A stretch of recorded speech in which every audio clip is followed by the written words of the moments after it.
നാഥനാരാധന യാക്കോബിൻ ദൈവമേ ആരാധന ഇസ്ഹാക്കിൻ ഇടയനേ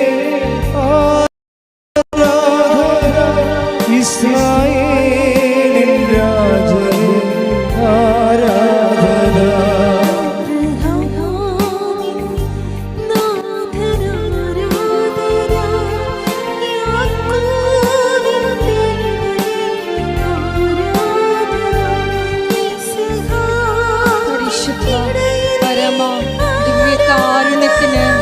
നേരവും ആരാധനയും സ്തുതിയും പുകഴ്ചയും ഉണ്ടായിരിക്കട്ടെ. പരിശുദ്ധ പരമ ദിവ്യകാരുണ്യത്തിന് നേരവും ആരാധനയും സ്തുതിയും പുകഴ്ചയും ഉണ്ടായിരിക്കട്ടെ. പരിശുദ്ധ പരമ ദിവ്യകാരുണ്യത്തിന് നേരവും ആരാധനയും സ്തുതിയും പുകഴ്ചയും ഉണ്ടായിരിക്കട്ടെ.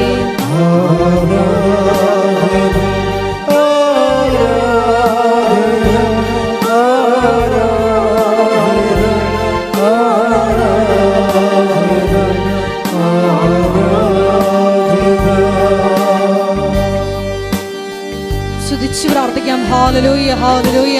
മഹത്വം മഹത്വം. ആരാധന ആരാധന. ഹല്ലേലൂയ ഹല്ലേലൂയ. യേശുവേ നന്ദി. യേശുവേ ആരാധന. ഹല്ലേലൂയ ഹല്ലേലൂയ. മഹത്വം മഹത്വം.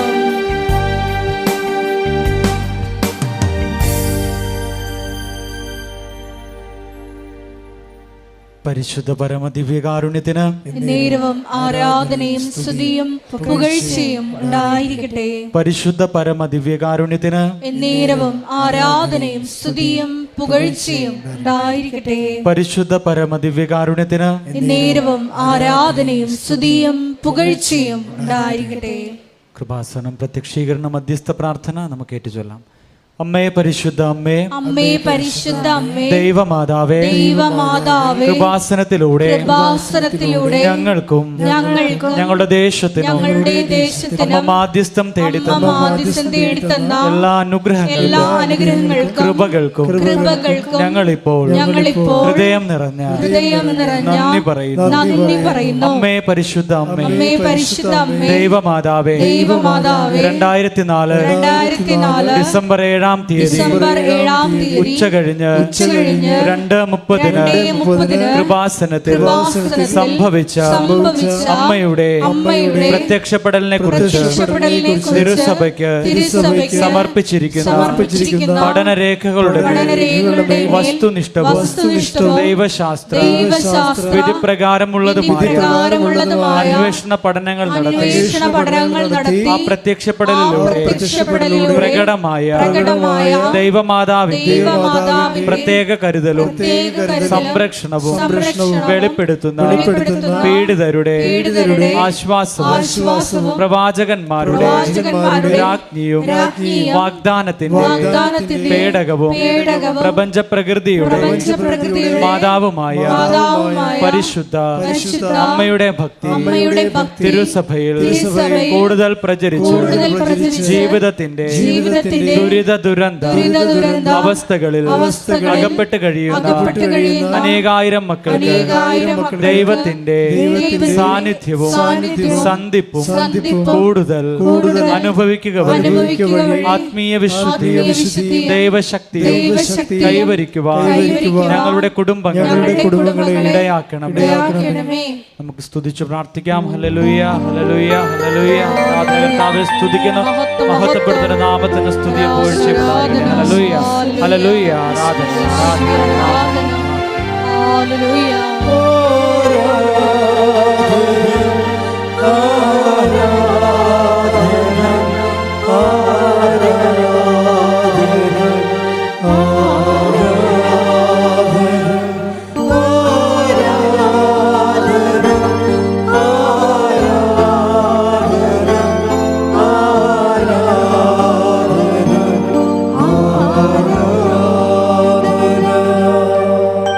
പരിശുദ്ധ പരമ ദിവ്യകാരുണ്യത്തിന് നേരവും ആരാധനയും സ്തുതിയും പുകഴ്ചയും ഉണ്ടായിരിക്കട്ടെ. പരിശുദ്ധ പരമ ദിവ്യകാരുണ്യത്തിന് നേരവും ആരാധനയും സ്തുതിയും പുകഴ്ചയും ഉണ്ടായിരിക്കട്ടെ. പരിശുദ്ധ പരമ ദിവ്യകാരുണ്യത്തിന് നേരവും ആരാധനയും സ്തുതിയും പുകഴ്ചയും ഉണ്ടായിരിക്കട്ടെ. അമ്മേ പരിശുദ്ധ അമ്മേ, അമ്മേ പരിശുദ്ധ അമ്മേ, ഭൂസ്വർ ലോകങ്ങളുടെ രാജ്ഞിയായ അങ്ങേക്ക് ഭൗമ സംരക്ഷണത്തിനായി പ്രപഞ്ച പ്രകൃതിയെ തന്നെ തിരുസഭ പ്രതിഷ്ഠിക്കുവാൻ ഈ പ്രത്യക്ഷീകരണം വഴി ഇടയാക്കണമേ. പരിശുദ്ധ അമ്മേ, ജപമാല മാതാവേ, സകല കൃപാസനം പ്രാർത്ഥനകളോടും ചേർത്ത് ഞങ്ങളിപ്പോൾ പ്രാർത്ഥിക്കുന്നു. ഈ കുടുംബത്തിന്റെ പ്രത്യേക നിയോഗവും മൗനമായി നിന്നുകൊണ്ട് നമ്മളെ ഓരോരുത്തരുടെയും വ്യക്തിപരമായിട്ടുള്ള നിയോഗങ്ങൾ ദിവ്യകാരുണ്യ തിരുസന്നിധിയിൽ പരിശുദ്ധ അമ്മയുടെ മധ്യസ്ഥതയിൽ നമുക്ക് സമർപ്പിച്ച് പ്രാർത്ഥിക്കാം.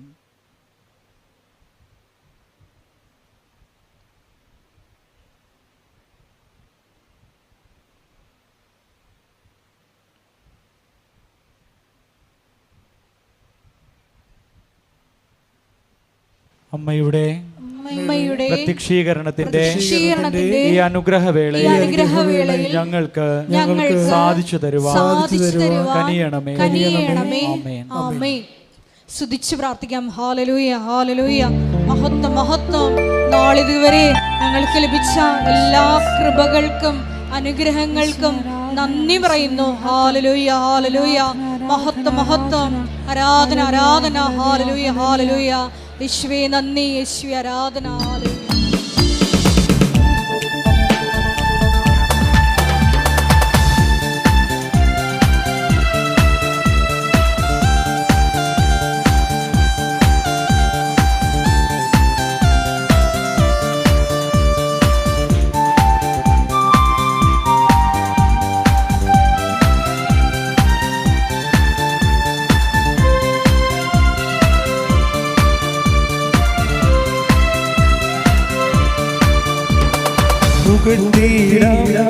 യേശുവിനെ ക്രൂശിലെ ജയാളി സ്തുതിച്ചിടാം. യേശുവിനെ സ്തുതിക്കവൻ യോഗ്യനല്ലോ. ചേർന്ന് പാടാം.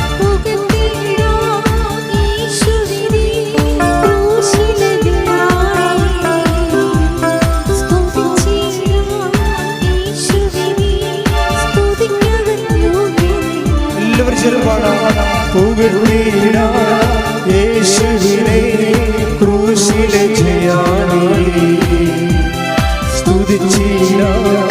യേശുവിനെ സ്തുതിക്കവൻ യോഗ്യൻ. കൈകൾ ഉയർത്തി ആരാധിക്കാം യേശുവിനെ അധികാരമുള്ളവരെ. വണങ്ങിടാം ദൈവ കുഞ്ഞാടിനെ ആരിലും ഉന്നതരെ. ആരാധിക്കാം യേശു ക്രിസ്തുവിനെ അധികാരമുള്ളവരെ. വണങ്ങിടാം ദൈവ കുഞ്ഞാടിനെ ആരിലും ഉന്നതരെ. സ്തുതിച്ച് പ്രാർത്ഥിക്കാം. Hallelujah, hallelujah. ഒരിക്കൽ കൂടി ഈ ധ്യാനം നയിക്കാൻ പോകുന്ന ബഹുമാനപ്പെട്ട ബിഷപ്പ് ജോസഫ് അച്ഛനെ ഈ ആൾക്കാരിൽ സമർപ്പിച്ച് പ്രാർത്ഥിക്കാം. അച്ഛൻ്റെ ആരോഗ്യത്തെ പ്രത്യേകമായിട്ട് നമുക്ക് സമർപ്പിച്ച് പ്രാർത്ഥിക്കാം.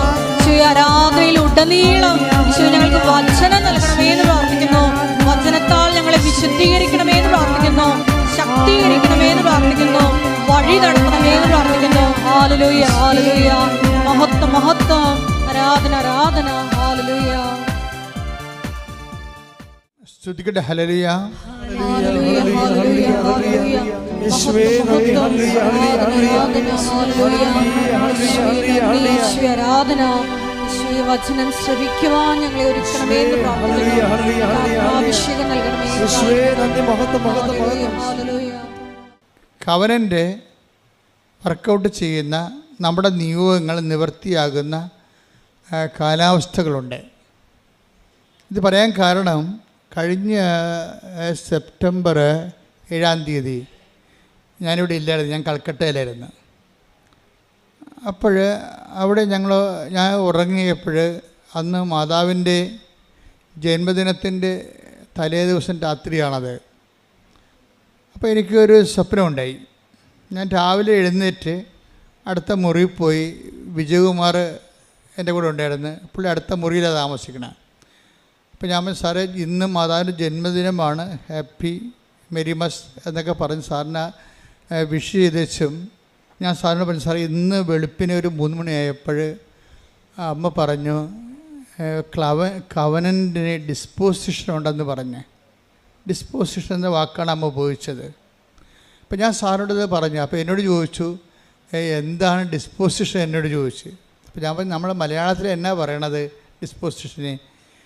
അനുകൂലമായ ഒരു സ്ഥിതി, ഒരു നിലപാട്. അത് ഡിസ്പോസിഷൻ പല അർത്ഥമുണ്ട്. സ്പിരിച്വൽ ഡിസ്പോസിഷൻ ഉണ്ട്, ഇമോഷണൽ ഡിസ്പോസിഷൻ.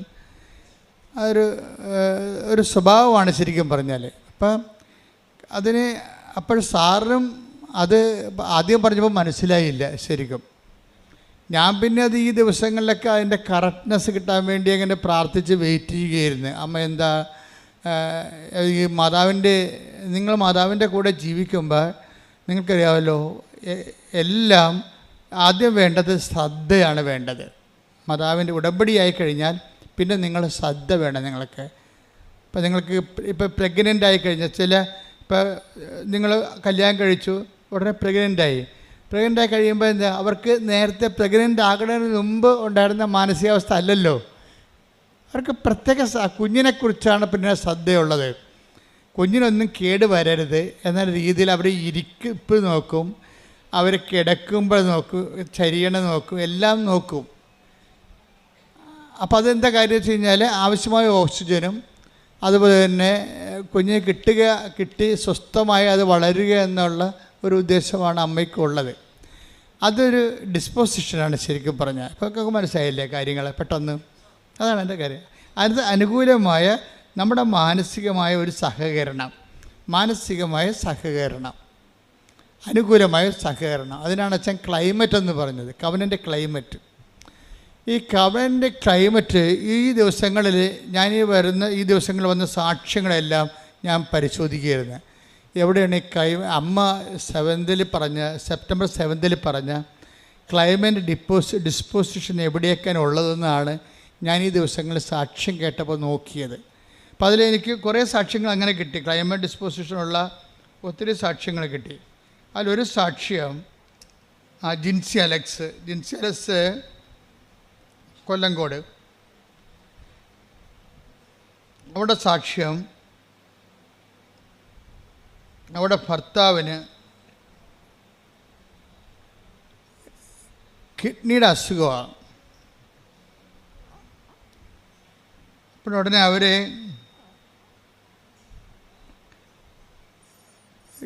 ഈ ഭർത്താവിനെ ഡയാലിസിസിന് കയറ്റുമ്പോൾ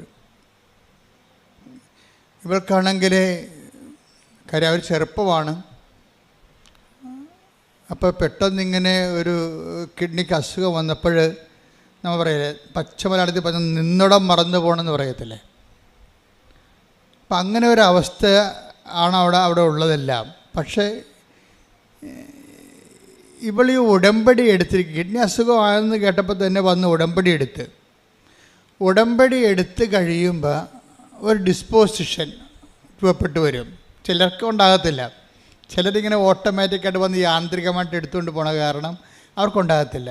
ചിലർ ശ്രദ്ധയോടുകൂടിയാണ് എടുക്കുക. കാര്യം ഞാൻ ഉടമ്പടിയാകുമ്പോൾ അമ്മയുമായിട്ട് ഞാൻ ഉടമ്പടിയിലാണ്, ഇനിയുള്ള കാലമെല്ലാം എൻ്റെ കാര്യം അമ്മ നോക്കിക്കൊള്ളും. അതാണ് അതിൻ്റെ ഒരു മാനസികാവസ്ഥയാണത്. കാലാവസ്ഥയെന്ന് ഞാൻ പറയേണ്ട കാര്യം മാനസിക കാലാവസ്ഥയാണ്. ഇപ്പം നേരത്തെ ഉണ്ടായിരുന്നതിനേക്കാൾ ഉടമ്പടി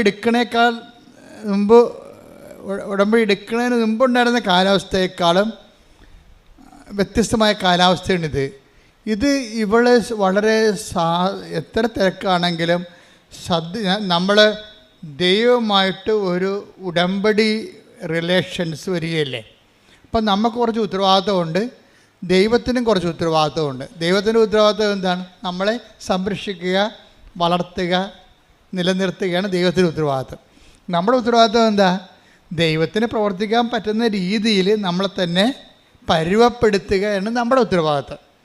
അപ്പോൾ ഇത് ഈ ഗ്രിൻസി വളരെ ഭംഗിയായിട്ട് ചെയ്യുന്നുണ്ട്. കാര്യം അവൾ സീരിയസ് ആയിട്ടാണ് പ്രാർത്ഥിച്ചാണ് വന്നത്, ഉടമ്പടി എടുക്കുന്നത്. പ്രാർത്ഥിച്ച് വന്നെടുത്തിട്ട് ഈ ഉടമ്പടിയോട് കൂടി ഞാനും ദൈവവും തമ്മിൽ വളരെ ഉത്തരവാദിത്വമുള്ള ഉടമസ്ഥ ബന്ധത്തിലേക്ക് വരികയാണ്. അതാണ് നമ്മൾ സാധാരണ കേവല മനുഷ്യനും ഉടമ്പടി മനുഷ്യനും തമ്മിലുള്ള വ്യത്യാസം. ഉടമ്പടിയിലെ അനുദിന ജീവിതത്തിൽ നമ്മൾ ഉത്തരവാദിത്വമുള്ള ഒരു ഉടമസ്ഥ ജീവിതത്തിലേക്ക്, ദൈവത്തിൻ്റെതാണെന്ന് നമ്മളെല്ലാവരും പറയും, നമ്മൾ ദൈവത്തിൻ്റെ മക്കളാണെന്ന് നമ്മളെല്ലാവരും പറയും. അങ്ങനെ ആർക്കും പറയാം, അതിനൊരു കുഴപ്പമില്ല. ദൈവം അല്ലെന്ന് പറയുന്നിടത്തോളം കാലം നമുക്കാണെന്ന് പറഞ്ഞുകൊണ്ടിരിക്കാം. പക്ഷേ ആ പുസ്തകത്തിലെ പശു ചില സമയത്ത് പുല്ല് തിന്നത്തില്ല. എന്താ കാര്യം? ഈ എല്ലാ കാര്യങ്ങളും സാധൂകരിക്കണം, ജസ്റ്റിഫൈ ചെയ്യണം. വിശ്വാസത്തിന് അങ്ങനെ ഒരു പ്രശ്നമുണ്ട്. വിശ്വാസം ജസ്റ്റിഫൈഡ് ആകണത് പ്രവർത്തികളിലൂടെയാണ്. അതാണ് പ്രവൃത്തി കൂടാതെയുള്ള വിശ്വാസം. ഞാൻ വിശ്വാസിയാണെന്ന് ആർക്കും പറയാം. Take the word of God. ശ്രുതികട ഹല്ലേലൂയ. ഹല്ലേലൂയ ഹല്ലേലൂയ. യേശുവേ നന്ദി. ഹല്ലേലൂയ hallelujah.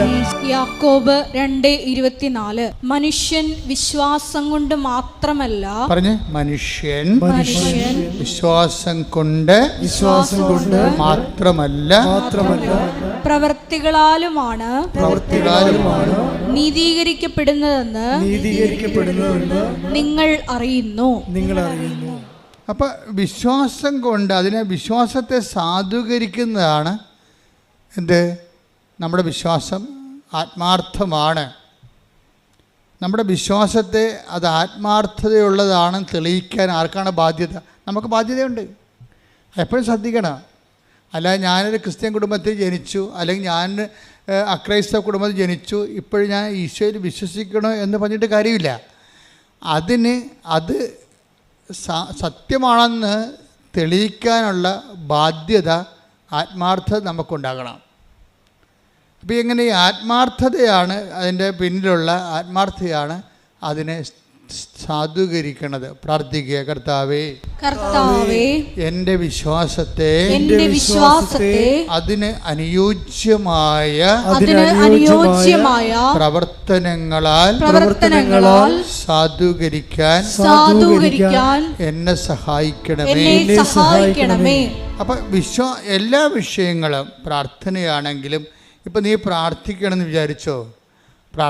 വിചാരിക്കുമ്പോൾ I am so serious about this prayer എന്ന് ദൈവത്തോട് പറയാൻ വേണ്ടിയാണ് നമ്മൾ മുട്ടേന്ന് നിൽക്കണത്. അല്ലെങ്കിൽ ഇരുന്നാൽ മതിയല്ല, നമ്മൾ ഊണ് കഴിക്കാൻ വേണ്ടി ഇരിക്കുകയല്ലേ ചെയ്യണത്. അപ്പോൾ ഓരോ കാര്യത്തിനും ഓരോ ഡിസ്പോസിഷനുണ്ട്.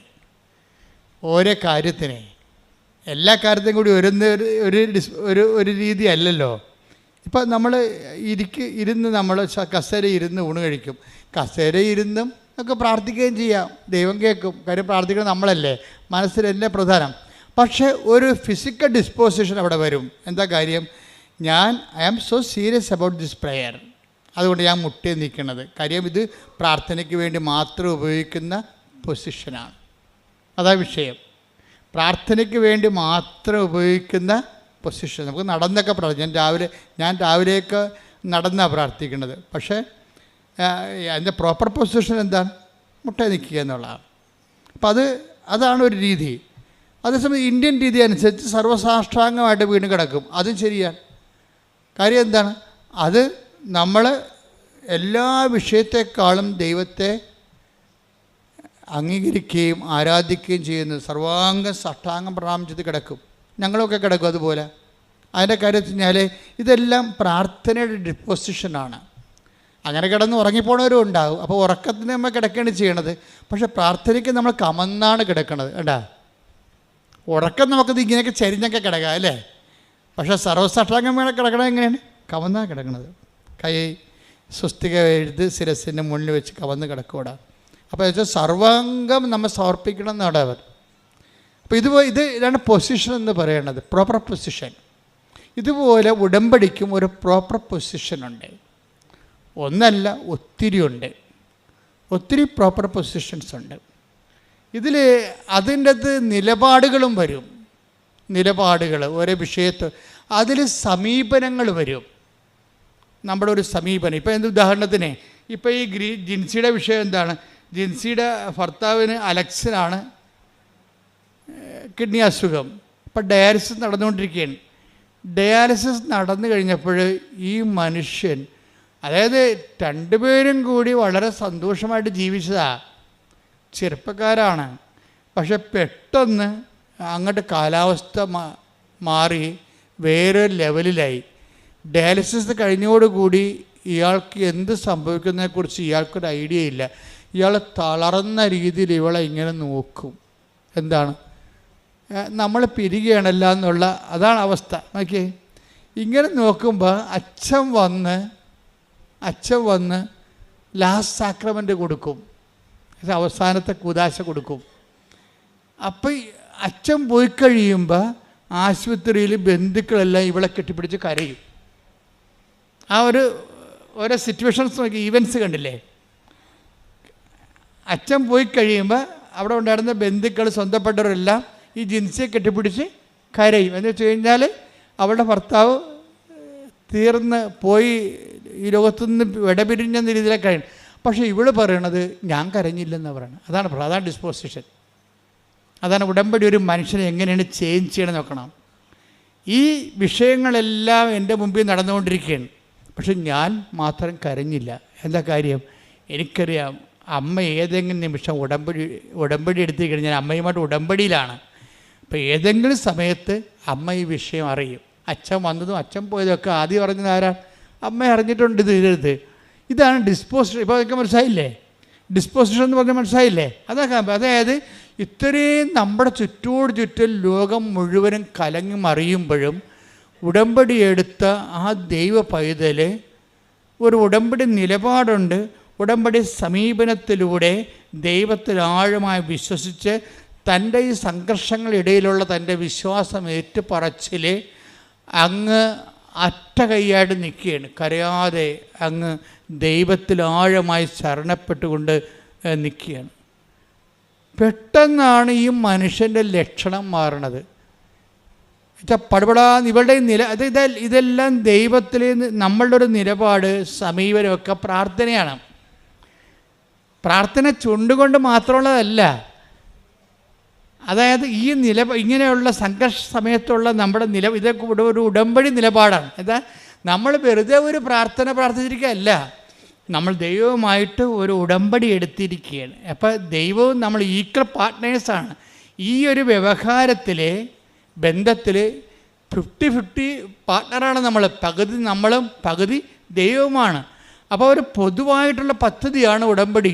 ദൈവവും നമ്മളുള്ള അതിലൊരു വിഷയമാണ് ഭർത്താവിൻ്റെ ഈ കിഡ്നിയുടെ അസുഖം ഭേദമാകണത്. എന്നിട്ട് പെട്ടെന്ന് പതുക്കെ അതായത് നമ്മുടെ ഭാഗത്തു നിന്നുള്ള പേയ്മെൻറ്റ്, ഇതാണ് പേയ്മെൻറ്റ് എന്ന് പറയുന്നത്.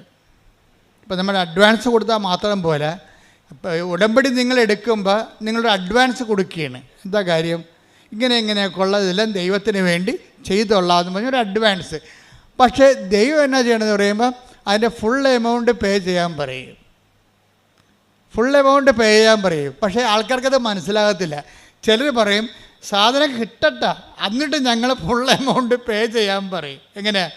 എന്തെങ്കിലും ഒന്ന് നടക്കട്ട, ജോലി കിട്ടട്ട, അല്ലെങ്കിൽ വിസ കിട്ടട്ട, അല്ലെങ്കിൽ ജപ്തി നടപടി മാറട്ടെ, എന്നിട്ട് ഞങ്ങൾ പത്രം കൊടുക്കാമെന്ന് പറയും. അതൊരു ബാർഗെയിനിങ്ങിലേക്ക് മാറും. ചില ആൾക്കാർക്ക് മണ്ടത്തരം പറഞ്ഞാൽ അങ്ങനെയാണ് ഉടമ്പടിയിൽ. എന്നുവെച്ചാൽ അവർ ഫുൾ എമൗണ്ട് പേ ചെയ്യണതിന് മുമ്പ് ദൈവത്തോട് ചോദിച്ച് ദൈവം ഇങ്ങോട്ട് തന്നു കഴിഞ്ഞിട്ട് ഞങ്ങൾ ഫുൾ എമൗണ്ട് പത്രം കൊടുക്കുകയോ രോഗികളെ പോയി കാണുകയോ എന്തെങ്കിലും ചെയ്യാമെന്ന് പറയും. പക്ഷെ നടക്കത്തില്ല. നിങ്ങൾ അങ്ങനെ ഒരാളായത് കൊണ്ട് തന്നെ നിങ്ങളിങ്ങനെ ദൈവത്തിനെ കൊണ്ട് എല്ലാം ചെയ്യിച്ചതിന് ശേഷം ദൈവത്തിന് വിശ്വാസത്തിലെടുക്കണില്ലല്ലോ. അതാണ് പ്രശ്നം. ചില ആൾക്കാർ ഒന്നും കിട്ടിയില്ലെങ്കിലും ശരി, തനിക്ക് ചെയ്യാനുള്ളതെല്ലാം ചെയ്തു മാറ്റും, ഫുൾ എമൗണ്ട് പേ ചെയ്ത് കളയും. എന്താ കാര്യം? അവർ ദൈവത്തെ വിശ്വാസത്തിലെടുക്കുന്നു. ദൈവം എപ്പോഴായാലും ഈ വിഷയത്തിൽ ഇടപെടുമെന്ന് അവർക്ക് ആത്മാവിൽ. ഇതിനാണ് നിങ്ങളുടെ നമുക്കറിയാൻ പറ്റും ആത്മാവിൽ. അതായത് നിങ്ങൾ കുറച്ച് ക്ലിയർ ആണെങ്കിൽ ഈ സംശയത്തിൻ്റെ കാർമേഘം ഒന്നും ഇല്ലെങ്കിൽ, സംശയത്തെ കാർമേഘം എന്നാണ് വിളിക്കണത്. Take the word of God. യാക്കോബ് 1:6. യാക്കോബ് 1:6. സംശയിക്കാതെ വിശ്വാസത്തോടെ വേണം ചോദിക്കാൻ. സംശയിക്കുന്നവൻ കാറ്റിൽ ഇളകി മറിയുന്ന കടൽ തിരക്ക് തുല്യനാണ്. അപ്പം സംശയിക്കാതെ വേണം ഇത് വിഷയം ചെയ്യാൻ. അതായത് നിങ്ങൾ കണ്ണും പൂട്ടി അങ്ങോട്ട് ചെയ്യണം ഉടമ്പടിയിൽ. ഇപ്പം അതിൻ്റെ അർത്ഥം എന്താണ്? ദൈവത്തെ നമ്മൾ വിശ്വാസത്തിൽ എടുക്കുന്നു, അതാണ് വിഷയം. അല്ലാതെ ദൈവത്തിൽ നിന്ന് ഒരു ഇൻസ്റ്റാൾമെൻറ്റ് വരട്ടെ, ഈ കമ്പനി ശരിയാണെന്ന് നോക്കട്ടെ, ഈ ഏജൻറ്റ് നമ്മളെ പറ്റിക്കുമോ, നമ്മൾ വിസ ഏജൻറ്റുമാരെ എപ്പോഴും സംശയത്തോടെയല്ലേ നോക്കണം, ഈ കാശ് പോകുക എന്ന് ഓർത്തിട്ട്. അതുപോലെ വിസ ഏജൻറ്റുമാരെ നിങ്ങൾ നോക്കണ പോലെ ദൈവത്തെ നോക്കുന്നുണ്ട് ചില ആൾക്കാർ. അതാണ് നിങ്ങൾക്ക് കളിപ്പ് വരുന്നത്. അപ്പോൾ ദൈവത്തിന് അറിയാൻ പറ്റുമല്ലോ ഇത് സംശയമാണെന്ന്. സംശയത്തിൽ ഉടമ്പടി വർക്കൗട്ട് ചെയ്യത്തില്ല. സംശയത്തിൽ ഉടമ്പടി, അത് സംശയം ഒരു നെഗറ്റീവ് ഡിസ്പോസിഷനാണ്. അത് പറഞ്ഞില്ലേ, കടൽ തിര പോലെയാണ്, ഇങ്ങനെ ഒന്നിനു പിറകെ ഒന്നായി വന്നിട്ട് അലസ്വസ്ഥപ്പെടുത്തിക്കൊണ്ടിരിക്കും. അപ്പോൾ അത് കട്ടൻഡേറ്റായിട്ട് ഇൻവെസ്റ്റ് ചെയ്യണതാണ് ഏറ്റവും നല്ലത്. പ്രാർത്ഥിക്കുക, കർത്താവായ ദൈവമേ, ഉടമ്പടി നിബന്ധനകളെ നിർബാധം നിറവേറ്റാൻ എനിക്ക് പ്രത്യേകമായ അഭിഷേകം നൽകണമേ. ശ്രുതികട ഹല്ലേലൂയ.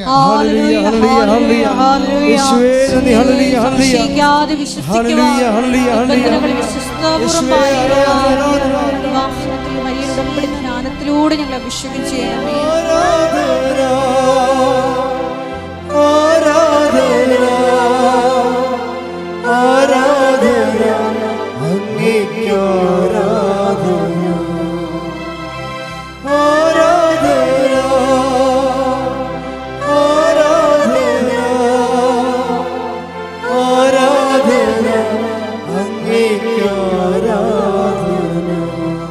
കുറേ ഘടകങ്ങളുണ്ട്. അതിൽ ഇവർ അച്ഛൻ സ്വന്തം ഭർത്താവിന് അന്ത്യകുദാശം നൽകി പിരിയുമ്പോൾ ബന്ധുക്കൾ ഇവിടെ കെട്ടിപ്പിടിച്ച് കരയുമ്പോൾ ഇവൾ വേങ്ങലടിച്ച് അവിടെ കൂടെ കരയേണ്ടതാണ്. ശരിക്കും പറഞ്ഞ് എല്ലാം തീർന്നെന്നും പറഞ്ഞുകൊണ്ട് കരയേണ്ടതാണ്.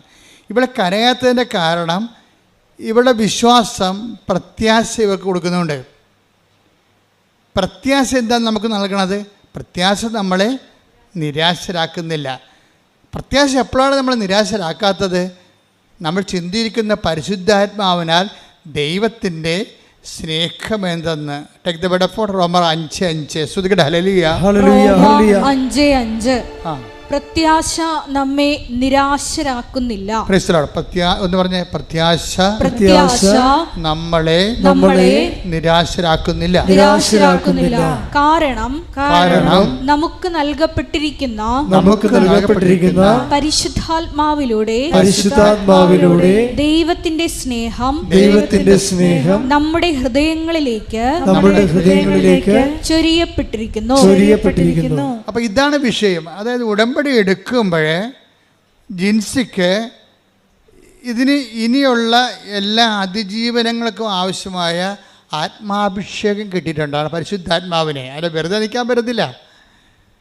അതായത് എല്ലാവരെയും അന്ത്യകുദാശം നൽകിയിട്ട് സ്വന്തം ഭർത്താവിന് അന്ത്യകുദാശം നൽകിക്കൊണ്ട് അച്ഛൻ പിരിയുമ്പോൾ ബന്ധുക്കളെല്ലാം ഇവളെ കെട്ടിപ്പിടിച്ച് കരയുമ്പോൾ ഇവളിങ്ങനെ വളരെ നിശ്ചയദാർഢ്യത്തോടെ നിൽക്കുന്നത് പ്രത്യാശ കൊണ്ടാണ്. എന്താ കാര്യം? ഞാൻ ഉടമ്പടി എടുത്തിട്ടുണ്ട്, എൻ്റെ ഭർത്താവിൻ്റെ ജീവിതത്തിൽ ഇത് അവസാന വാക്കല്ല, ദൈവത്തിൻ്റെതാണ് അവസാന വാക്ക്. ഇന്നല്ലെങ്കിൽ അടുത്ത നിമിഷം ദൈവം പ്രവർത്തിക്കുമെന്ന് ഇവിടെ പ്രത്യാശിക്കുന്നു. അവിടെ എന്തുകൊണ്ടാണ് പ്രത്യാശിക്കണമെന്നാണ് വചനം പറയുന്നത്. എന്താണ്? പ്രത്യാശ നമ്മളെ നിരാശരാക്കുന്നില്ല. എന്താ കാര്യം? അപ്പോൾ അത് ഉടമ്പടി എടുത്തവരും എടുക്കാത്തവരും നമ്മൾ വ്യത്യാസം കണ്ട. എടുക്കാത്തവർ കെട്ടിപ്പിടിച്ച് കരയുന്നു, ഉടമ്പടി എടുത്തവർ അവർക്ക് എന്താ കിട്ടിയിരിക്കേണ്ടത്? പ്രത്യാശ കിട്ടിയിരിക്കുകയാണ്. എന്താണ്? അവൾ പരിശുദ്ധാത്മ പറയും, നീ വിഷമിക്കേണ്ട, നിമിഷങ്ങൾക്കുള്ളിൽ നിൻ്റെ ഭർത്താവിൽ നിനക്ക് ടെസ്റ്റ് തന്നതാണ്, കുറച്ച് കഴിയുമ്പോൾ ദൈവം ഈ വിഷയം ഏറ്റെടുത്താണ്, നിൻ്റെ ഭർത്താവിന് ജീവനോട് നിനക്ക് തരും എന്നുള്ള ഒരു മുന്നറിവ് പ്രത്യാശ ഇവർക്ക് നൽകിയിട്ടുണ്ട്. ഈ പ്രത്യാശ വന്ന എന്താ ഗുണം? നമുക്ക് നിരാശ എന്ന് പറഞ്ഞാൽ എന്താണ്? ഇപ്പോൾ ആൾക്കാർ പറയും നിരാശ ഉണ്ടാകാതിരിക്കുക എന്ത് ചെയ്യണം? ആശ ഉണ്ടാകാതിരുന്നാൽ മതിയെന്ന്.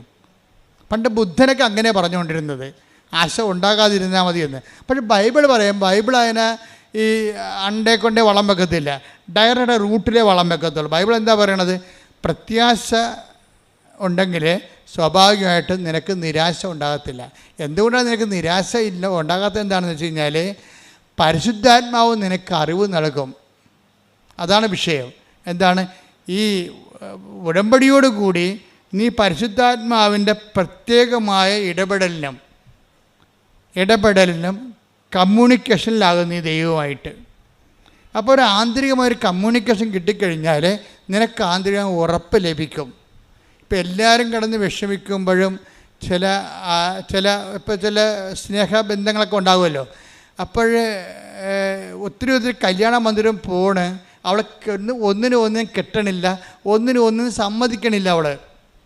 അപ്പോഴേ അപ്പനും അല്ലേ അവളെ ഏറ്റവും അടുത്തറിയാവുന്നത് അവളുടെ ആങ്ങളൊക്കെ ആങ്ങളൊക്കെ മറ്റുള്ള കാര്യങ്ങളൊക്കെ അറിയാവുന്ന ആളായിരിക്കും. വന്ന് ചോദിക്കും, എടി നീ ഇങ്ങനെ നിൽക്കണത് എന്താ, നിനക്ക് വല്ല ഉറപ്പം കിട്ടിയിട്ടുണ്ടാന്ന് ചോദിക്കും. എന്ന് വെച്ച് കഴിഞ്ഞാൽ അവൾക്കല്ലേ അറിയാൻ പാടില്ല ഉറപ്പ് കിട്ടിയിട്ടുണ്ടാകുന്നത്. ഇതൊരു മറ്റു മനുഷ്യരോട് പറയാൻ പാടില്ലാത്തൊരു ഉറപ്പാണ് ദൈവവും നമ്മളും തമ്മിലുള്ള ബന്ധത്തിലുണ്ടാകുന്ന ഉറപ്പുകൾ. അതെപ്പോഴും ഇപ്പം നിങ്ങൾക്ക് മനസ്സിലായില്ലേ, ഞാൻ നിങ്ങൾക്ക് മനസ്സിലാകുന്ന ഭാഷയിലാണ് സംസാരിക്കുന്നത്. എന്ന് വെച്ച് കഴിഞ്ഞാൽ ഒരു ദൈവികമായ ആന്തരികമായ ഉറപ്പ് ഇവക്കുണ്ട്. എന്താണത്?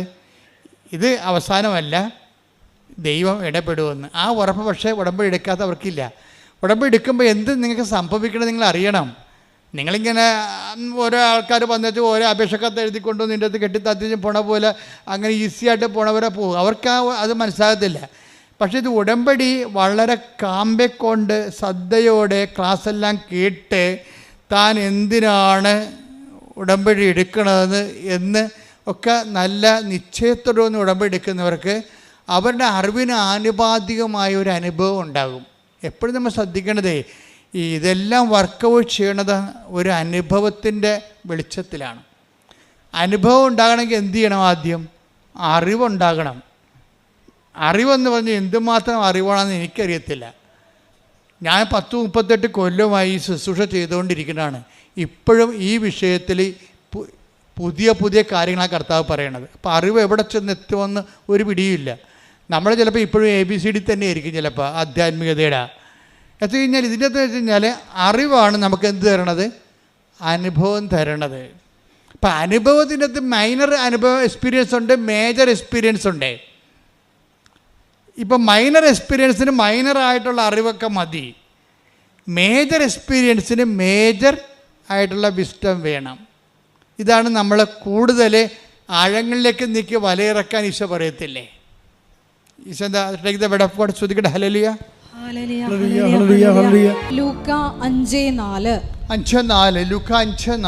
സംസാരിച്ചു തീർന്നപ്പോൾ സംസാരിച്ചു തീർന്ന ഈശോ പ്രസംഗിക്കായിരുന്നു അവരോട് കടൽത്തീരത്തിൽ വെച്ച്.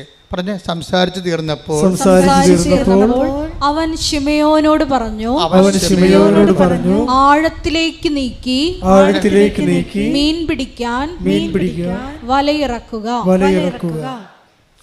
ഇത് വാസ്തവത്തിൽ ഞാൻ ഒരിക്കലും ഈ വചനം വായിച്ചുകൊണ്ടിരുന്നപ്പോഴേ, ഇപ്പോഴല്ല, ഇപ്പം ഞാനിത് ഓർത്തുകൊണ്ട് ഇങ്ങനെ പറയാം. അതായത് ഈശോ ഈ നമുക്ക് കടലിലത്തെ ഞാൻ കുറേ നാൾ കടലോരത്തും കടലിലും ഒക്കെ ആയിട്ട് വിശേഷ വരെ ചെയ്താണ്.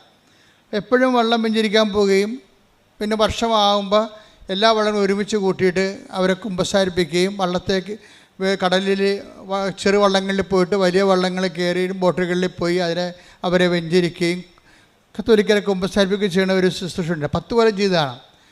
അപ്പോഴൊക്കെ നമുക്ക് കടത്തീരത്ത് വരുമ്പോൾ നമുക്ക് കാണുന്നൊരു വിഷയം എന്ന് വെച്ച് കഴിഞ്ഞാൽ ചില ബീച്ചുകാരൊക്കെ ഉണ്ടാവും കടലോരത്ത്, കടലിൽ ബീച്ചാണ്. അവർക്ക് വല്ല കൂരി പോലെയൊക്കെ ഉള്ള മീനൊക്കെ കിട്ടും. അവർക്ക് കണമ്പ്, മാലാൻ അങ്ങനെയൊക്കെ ചെറിയ മീനൊക്കെ കടത്തീരത്ത് കൂടി പോണ മീനുണ്ട്. പക്ഷെ നമ്മൾ ഈ ലോ പ്രഷറിലുള്ളതാണ്. നങ്ക്, ഇതുപോലെ തന്നെ ചെമ്മീൻ, ഇതൊക്കെ ലോ പ്രഷറിൽ വർക്ക് ചെയ്യണതാണ്. അതിൻ്റെ ഒരു തീരത്തിൻ്റെ ഒരു പ്രത്യേകതയാണത്. അതുകൊണ്ട് ജീവിക്കുന്ന ഒത്തിരി പേരുണ്ട്. ഇപ്പോഴ് ഈ ആൾക്കാരൊക്കെ തെർമോക്കോൾ പോലൊക്കെ ഒരു വള്ളമൊക്കെ ഉണ്ടാക്കി അതിൽ തുഴഞ്ഞ് ഒറ്റക്ക് പോയി. ഇപ്പോൾ ആൾക്കാർ ഒരാൾ മതി അതിൻ്റെ അടുത്ത് പോകാൻ. ഇപ്പോൾ ആ മേഖലയിൽ നിന്നെല്ലാം ആൾക്കാരെല്ലാം പഠിച്ച് വേറെ തൊഴിലിന് പോവുകയാണ്. ഇനിയിപ്പോൾ ആ മേഖലയിൽ നാളെ ഹൈടെക് വരും. ഇപ്പോഴും നമ്മൾ ജപ്പാനിലൊക്കെ കാണുന്ന പോലെ ഡ്രോണൊക്കെ കൊണ്ടാണ് ഇപ്പോൾ ജപ്പാനിലൊക്കെ വല ഇറക്കണത്. വലയും കൊണ്ട് ഡ്രോൺ പോയിക്കൊള്ളും. ഡ്രോൺ തന്നെ കടലിൽ വല ഇട്ടിട്ട് തിരിച്ചു വരുന്നുള്ളൂ. എന്നിട്ട് ചെറിയൊരു ബീഞ്ച് പോലെ സാധനം വെച്ചിട്ട് തന്നെത്താൻ വലിക്കും. ഒരു കടലിൽ പോകേണ്ട കാര്യമില്ല. അപ്പോൾ കാലങ്ങൾ അങ്ങോട്ട് മാറുകയാണ്. നാളെ നനഞ്ഞിട്ടുള്ള പരിപാടിയൊന്നുമില്ല, അപകടമില്ല, എല്ലാം. പക്ഷേ ആഴങ്ങളിലേക്ക് നിൽക്കാനൊന്നും ഇവർക്ക് പറ്റത്തില്ല. ആഴങ്ങളിലേക്ക് നിൽക്കണമെങ്കിൽ തിരുത, അറക്ക പോലെയുള്ള വലിയ വലിയ മീനുകൾ ഹൈ പ്രഷറിൽ താമസിക്കുന്നതാണ്. നല്ല ആഴങ്ങളിലേക്ക്. ഈ അനുഭവത്തിലും അങ്ങനൊരു പ്രശ്നമുണ്ട്. നിങ്ങൾ പനി മാറുക, നെഞ്ചുവേദന മാറുക, വേർപ്പാറുക, അങ്ങനെയുള്ള കൊച്ചു മീനുകളെ പിടിക്കണമെങ്കിൽ നിങ്ങളുടെ ഈ ലോ ഫെയ്ത്ത് മതി, ചെറിയ ഫെയ്ത്ത് മതി, ചെറിയ വിശ്വാസം കൊണ്ടൊക്കെ നടക്കും. പക്ഷേ ഒരു സീരിയസ് അഗ്നി പരീക്ഷ വന്നു കഴിഞ്ഞാൽ അത് വലിയ മീനാണ്. അതിന് ആധ്യാത്മികതയുടെ ആഴങ്ങളിലേക്ക് പോകണം. എന്താ കാര്യം? ചൊല്ലൽ കൊണ്ട് പറ്റത്തില്ല. പിന്നെ എന്താണ്? ചെയ്യൽ വേണം. എന്ന് ചെയ്യുമ്പോൾ എന്താ സംഭവിക്കണത്? നമ്മൾ ചൊല്ലുന്ന കാര്യത്തിൽ നമ്മൾ സീരിയസ് ആയിട്ട് വിശ്വസിക്കുന്നു, നമ്മൾ പറയുന്ന കാര്യം. അതുകൊണ്ടാണ് ഉടമ്പടിയിലെ കുറേ അധികം, ഇപ്പോൾ ഈ വൈശാഖ് എന്നും പറഞ്ഞ് സാക്ഷ്യം ഉണ്ടായിരുന്നു ഈ ദിവസങ്ങളിൽ. വൈശാഖിൻ്റെ വിഷയം എന്ന് വെച്ചാൽ, വൈശാഖ് പണ്ട് കൃപാസനത്തിൻ്റെ ഒരു ശത്രുവായിരുന്നു. കൃപാസനത്തിൻ്റെ ഏറ്റവും വലിയ മിത്രങ്ങൾ ആകാൻ പോണവർ ആദ്യം ശത്രുവാകും, പിന്നീട് അവർ മിത്രങ്ങളാകണത്. കാര്യം വെച്ച് കഴിഞ്ഞാൽ ഇവരിലൂടെ കൃപാസനത്തെ വളർത്തിയത് മുഴുവനും കൃപാസനത്തിൻ്റെ മിത്രങ്ങളെ പോലെ തന്നെ ശത്രുക്കൾക്കും പ്രാധാന്യം ഉണ്ടായി ഒരു കാലത്ത്. കാര്യം ഇവിടെ ആദ്യം അറ്റാക്ക് ചെയ്തത് യുക്തിവാദികളാണ്. മാസങ്ങളോളം അവർ യോഗം ചേർന്ന് ഈ അടയാളങ്ങളൊക്കെ കണ്ടിട്ട് ആൾക്കാർക്കൊക്കെ ഒരു വിശ്വാസം കുറവുള്ളവർക്ക് അസ്വസ്ഥത ഉണ്ടാകുമല്ലോ. വിശ്വാസം കുറവുള്ളവർക്കും ദൈവത്തെ ചുമ്മാ ഒരു ആഡംബരമായിട്ടും അധികാരത്തിനായിട്ട് ഉപയോഗിക്കുന്നവരുണ്ട്. അവർക്കെല്ലാം അടയാളങ്ങൾ അസ്വസ്ഥത ഉണ്ടാക്കും. അപ്പം അതുപോലെ അങ്ങനെ ഒരു കാലം ഉണ്ടായിരുന്നു ഇവിടെ. പക്ഷേ അതിലൊരാളായിരുന്നു ഈ വൈശാഖ് എന്ന് പറഞ്ഞ ആൾ. ഇത് തട്ടിപ്പാണ്, ഭൂലോക തട്ടിപ്പാണ്, ആനകൂന എന്നൊക്കെ പറഞ്ഞ് പൈസ ഉണ്ടാക്കാൻ വേണ്ടിയാണെന്നൊക്കെ 10, 20, 25, 40 കേരളത്തിൽ ഏറ്റവും കൂടുതൽ അറ്റാക്ക് വാങ്ങിച്ച ഒരു വൈദികനാണ് ഞാൻ ഒരു കാലത്ത്. ഞാൻ കൂളായിട്ടേക്ക് എൻ്റെ ജപമാല ഉള്ളിടത്തോളം കാലം ആർക്കും തോൽപ്പിക്കാൻ പറ്റത്തില്ല. എന്താ കാര്യം? ജപമാല മാതാവിൻ്റെ നമുക്ക് ഏറ്റവും വലിയ ശക്തമായ മധ്യസ്ഥ പ്രാർത്ഥന. മാതാവിൻ്റെ പ്രാർത്ഥന അല്ലത്, അത് രക്ഷാകര പ്രാർത്ഥന മാതാവിൻ്റെ മധ്യസ്ഥത്തിലാണ് ലോഞ്ച് ചെയ്യണത്. അപ്പോൾ അതിന് ഒരു അഭിഷേകം കിട്ടിയിരിക്കുന്ന കാരണം, ഈ അഭിഷേകം എന്നുകൊണ്ട് എന്താണെന്ന്, എല്ലാത്തിനും ഒരു അഭിഷേകമുണ്ട്. നിങ്ങൾക്കറിയാമല്ലോ. ഇപ്പം തന്നെ അവളുടെ പേരെന്താ? ജിൻസി. അച്ഛൻ സ്വന്തം ഭർത്താവിന് അന്ത്യകൂദാശം കൊടുത്ത് പോകുമ്പോൾ എല്ലാ ബന്ധുക്കളും കെട്ടിപ്പിടിച്ച് കരയുമ്പോൾ ജിൻസി എന്താ കരയാത്തത്? അതിനാണ് ഈ അഭിഷേകം എന്ന് പറയണത്. ഒക്കെ മനസ്സിലായില്ല? അല്ലാതെ എണ്ണ കൊണ്ടൊന്ന് തലക്കോരി ഒഴിക്കണേനല്ല അഭിഷേകം എന്ന് പറയണത്. അതിനും പറയാം. പക്ഷേ ആന്തരികമായ അഭിഷേകമുണ്ട്. ഈ ബാഹ്യമായ അടയാളങ്ങളൊക്കെ അർത്ഥവത്താകണമെങ്കിലും അനാചാരങ്ങൾ അല്ലാതായിരിക്കണമെങ്കിലും ആന്തരികമായ അത് ഉദ്ദേശിക്കുന്ന സൂചന ആന്തരികമായി നടക്കണം. ആ മനുഷ്യനെ ആന്തരികമായി ആ അഭിഷേകം നടക്കാറത്തോളം കാലം എണ്ണയല്ല, പെട്രോൾ ഒഴിക്കണത്, എണ്ണ ഒഴിക്കണതെല്ലാം കണക്കാണ്. ആന്തരികമായ ഒരു അഭിഷേകമുണ്ട് എല്ലാത്തിനും. ദൈവകൃപ പ്രവർത്തിക്കുന്നത് ആന്തരികമാണ്. അതുകൊണ്ടാണ് കൃപയെക്കുറിച്ച് പറയുമ്പോൾ എന്താ പറയണത്? കർത്താവിൻ്റെ കൃപ. പറഞ്ഞേ, കർത്താവിന്റെ കൃപ അവന്റെ ആത്മാവിന്റെ കൂടെ ഉണ്ടായിരിക്കട്ടെ. അവന്റെ ആത്മാവോട് കൂടെ ഉണ്ടായിരിക്കട്ടെ. അപ്പം തലയുടെ കൂടെ ഉണ്ടാകുകയല്ല. കൃപ തലയിലല്ല ഇരിക്കണത്, തലയുടെ മുകളിലും അല്ല ഇരിക്കുന്നത്. ഗലാത്യ 6:18 സഹോദരരെ, പറഞ്ഞ സഹോദരങ്ങളെ, നമ്മുടെ കർത്താവായ യേശുക്രിസ്തുവിന്റെ കൃപ നിങ്ങളുടെ ആത്മാവിനോട് കൂടെ ഉണ്ടായിരിക്കട്ടെ. കൃപ ആത്മാവിൽ അഭിഷിക്തമാകുന്ന കൃപയുടെ സൂചനയായിട്ടാണ് നമ്മൾ ശിരസ്സിലെ അഭിഷേകം മേടിക്കണത്. അപ്പോൾ ശിരസ്സിൽ അഭിഷേകം ചെയ്തില്ലെങ്കിലും അനുദിന ജീവിതത്തിൽ സാധാരണ മനുഷ്യർക്ക് അവരുടെ ജീവിത പ്രതിസന്ധി അതിജീവിക്കാൻ ആവശ്യമായ ആന്തരികമായ കൃപ അവർക്ക് ലഭിക്കും. അതിനെയാണ് ഇൻട്രിൻസിക് അനോയിൻറ്റിങ് എന്ന് പറയണത്. അത് പരിശുദ്ധാത്മാവ് നമുക്ക് ലഭിച്ചിരിക്കുന്ന തോതനുസരിച്ചാണ് നമുക്കത് ഫീൽ ചെയ്യണത്. ഭർത്താവ് മരിച്ചു എന്നും പറഞ്ഞുകൊണ്ട് ബന്ധുക്കൾ കെട്ടിപ്പിടിച്ച് കരയുമ്പോഴും എല്ലാവർക്കും കരച്ചിൽ, ഭാര്യയ്ക്ക് മാത്രം കരച്ചിലില്ല. കാര്യം എന്താണ്? അവർക്കതിന് ആന്തരിക അഭിഷേകം കിട്ടിയിരിക്കുകയാണ്. റോമ 5:5 വെച്ചാണ്. എന്താണ്? കഷ്ടത സഹനശീലവും. പറഞ്ഞേ, കഷ്ടത, സഹനശീലവും സഹനശീലം ആത്മധൈര്യവും അല്ല, ആത്മധൈര്യമാണ് അവർക്ക് ഇട്ടിരിക്കണത്. ആത്മധൈര്യം ഇട്ടിരിക്കുകയാണ്. അതിനാണ് ആന്തരിക അഭിഷേകം എന്ന് പറഞ്ഞത്. ആത്മധൈര്യം പ്രത്യാശയം നമുക്ക് നൽകിയിരിക്കുന്നു. അത് എങ്ങനെ നൽകിയിരിക്കുന്നതാണ്? പരിശുദ്ധാത്മാവിനാലാണ്. നമ്മൾ ചിന്തിയിരിക്കുന്ന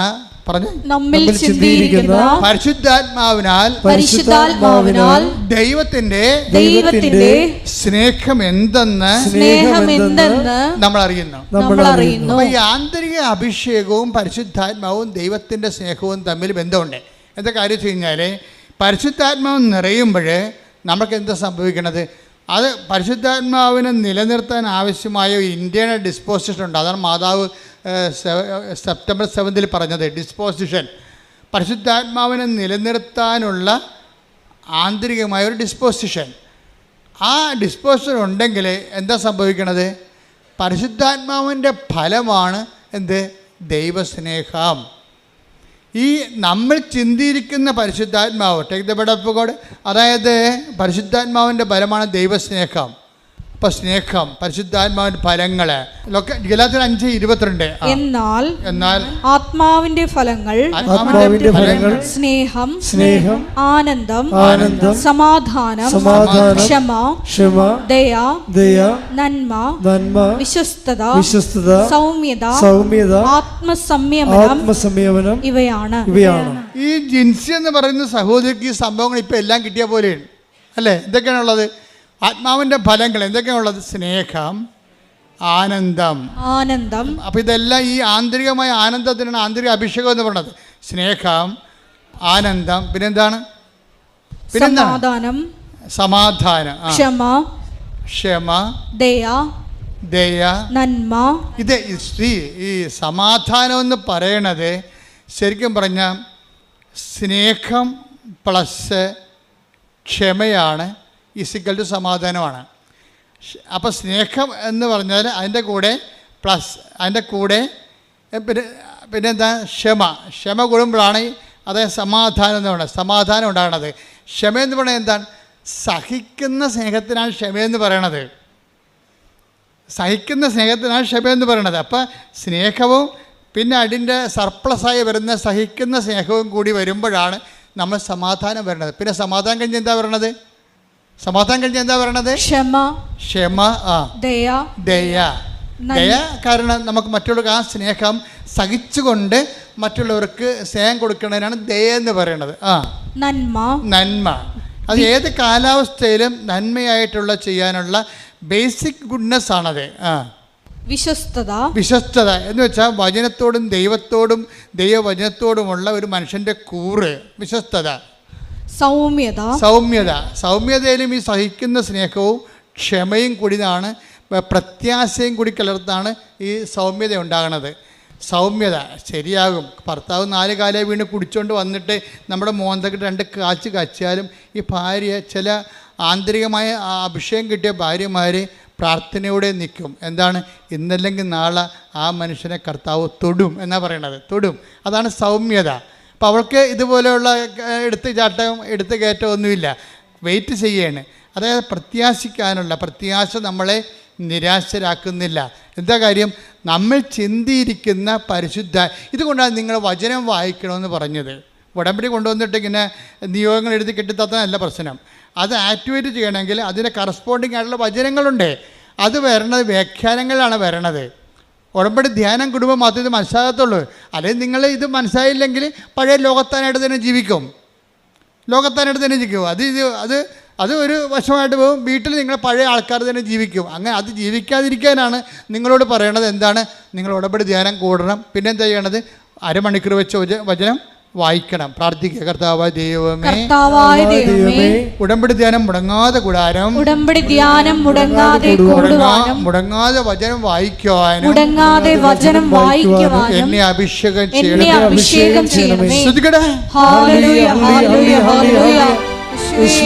ആരാധനയിലൂടെ വചനത്തോടുള്ള ദാഹം ഞങ്ങളിൽ ഉണർത്തണമേ. അഭിഷേകം നൽകണമേ. ഹല്ലേലൂയ. ഈ ജിൻസി എന്ന് പറയുന്ന സഹോദരിയെ കുറിച്ചല്ല നമ്മൾ പറഞ്ഞുകൊണ്ട് ഈ അലക്സിൻ്റെ ഈ അന്ത്യകുദാശ കൊടുത്തെന്ന് പറഞ്ഞ അലക്സിനെ ജിൻസിയുടെ ആ ഉള്ളിലുണ്ടായിരുന്ന ദൈവം കൊടുത്ത വെളിപാട് പോലെ തന്നെ അവിടുന്ന് പൂർണ്ണമായി സുഖപ്പെടുത്തി നടത്തിക്കൊണ്ടാണ് അവൾ തിരിച്ച് വീട്ടിലോട്ട് പോരണത്. ആ സാക്ഷ്യം അവസാനിക്കണം അങ്ങനെയാണ്. ഇത് അതായത് നിങ്ങൾ ഇപ്പം എന്താ സംഭവിച്ചിരിക്കുന്നത് വെച്ചാൽ എന്താണ് ജിൻസിയുടെ ജീവിതത്തിൽ സംഭവിച്ചതെന്ന് ചോദിച്ചാൽ ഞാൻ പറയും ജിൻസി മൈനർ മിറക്കിളിൽ നിന്ന് മേജർ മിറക്കിളിലേക്ക് ചേഞ്ച് ചെയ്ത്. മനസ്സിലായില്ല? അറിവ് എന്താ പറയണത്? അറിവ് നമുക്കെന്ത് തരുന്നു? അനുഭവം തരുന്നു. ഈ അനുഭവത്തിൽ തന്നെ എന്തൊക്കെയാണ് ഉള്ളത്? മൈനർ എക്സ്പീരിയൻസ് ഉണ്ട്, മേജർ എക്സ്പീരിയൻസ് ഉണ്ട്. ചില ആൾക്കാരൊക്കെ ഈ മൈനർ എക്സ്പീരിയൻസ് മാത്രം കിട്ടി മൂക്കിലെ പനിമാർ മുട്ടയപ്പനിമാർ എന്നൊക്കെ പറഞ്ഞുകൊണ്ട് കുറച്ച് കഴിയുമ്പോൾ മരിച്ചു പോകും. അവരുടെ ജീവിതത്തിൽ മൈനർ എക്സ്പീരിയൻസ് മാത്രമേ ഉള്ളൂ അവർക്ക്. എന്താ കാര്യം? അവിടെ അറിവ് മൈനറാണ്. അതുകൊണ്ടാണ് ഈശോ പറഞ്ഞത് നിങ്ങൾ ആഴങ്ങളിലേക്ക് നീക്കി വൻമീനുകളെ പിടിക്കാൻ, കൃപയുടെ വൻമീനുകളെ പിടിക്കണം. എന്നുവെച്ചാൽ കുറച്ച് ആധ്യാത്മികതയുടെ ആഴങ്ങളിലേക്ക് നീങ്ങണം. ഉടമ്പടിയുടെ ഒരു പ്രഖ്യാപന ലക്ഷ്യം എന്താ? ഉടമ്പടി നിങ്ങളെ ആധ്യാത്മികതയുടെ ആഴങ്ങളിലേക്ക് നീക്കുന്നു. അതപ്പോൾ നിങ്ങൾക്ക് ഇപ്പോൾ ജിൻസിയെ സംബന്ധിച്ചുള്ള എന്താ സംഭവിച്ചിരിക്കുന്നത്? ഭർത്താവിനെയും കിട്ടി, അവൾ ആധ്യാത്മികമായി വളരുകയും ചെയ്തു. പ്രാർത്ഥിക്കുക, കർത്താവായ ദൈവമേ, അങ്ങ് നൽകുന്ന ശോധനകളില് ശംഖ് പതറിപ്പോകാതെ നിശബ്ദതയോടെ പ്രത്യാശയോടെ പരിശുദ്ധാത്മാവിന്റെ നിറവോടെ ദൈവസ്നേഹത്തോടെ അതിനെ അഭിമുഖീകരിക്കുവാൻ അനുഭവത്താൽ എന്താ? അനുഭവം എന്തിനാ? സാക്ഷ്യം പറയാനാണോ? അല്ല. അറിവ് നമുക്ക് അറിവ് നമുക്ക് എന്ത് ചെയ്യും? അനുഭവം തരും. അനുഭവം നമുക്ക് എന്താ തരണത്? ബോധ്യം. ഇപ്പം ജിൻസിക്ക് എന്താ കിട്ടിയിരിക്കണത്? ബോധ്യം. എന്താണ്?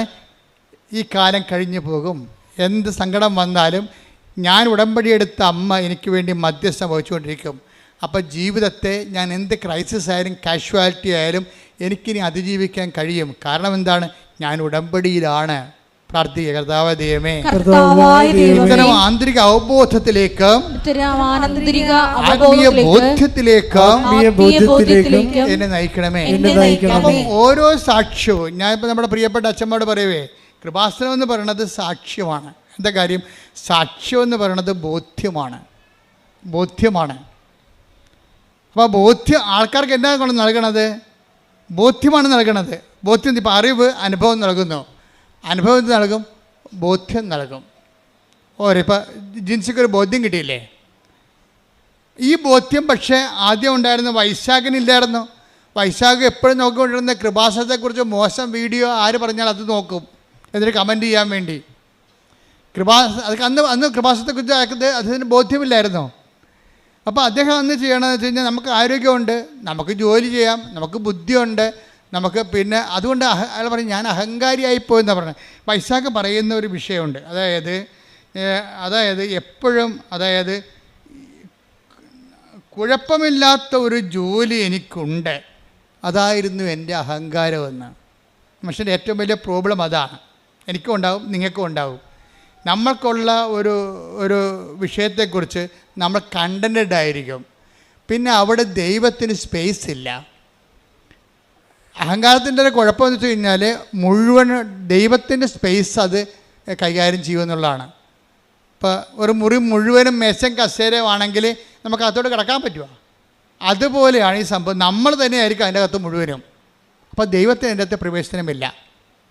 അതാണ്. അപ്പോൾ എന്ത് പറ്റുമെന്ന് വെച്ചാൽ ഒരു പ്രാവശ്യം ഈ വൈശാഖിൻ്റെ ഭാര്യയുണ്ട് അന്ന, അവർ മിക്സഡ് മാരേജാണ്. അന്ന വൈശാഖിന് രണ്ടുപേരും ദുബായിലാണ്. അന്ന വൈശാഖിനോട് പറയും, ഇച്ചയ തൊണ്ടയ്ക്ക് എന്തോ കുഴപ്പം, പൊടി എന്ന് പറയാം.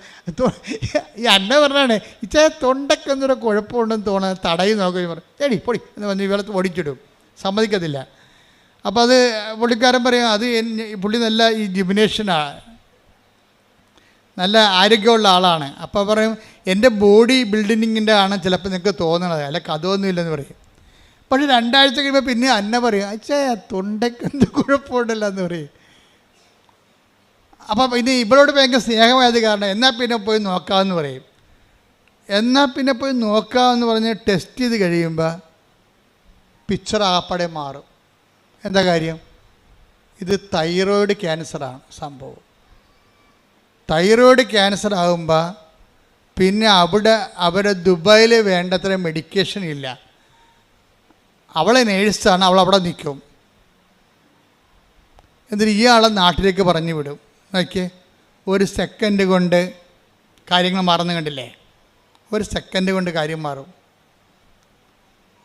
എല്ലാം ഓക്കെ ആയിരുന്നൊരു കുടുംബത്തിലാണ് പെട്ടെന്ന് കാലാവസ്ഥ മാറണം. കണ്ട, വൈശാഖ് നാട്ടിലും അന്ന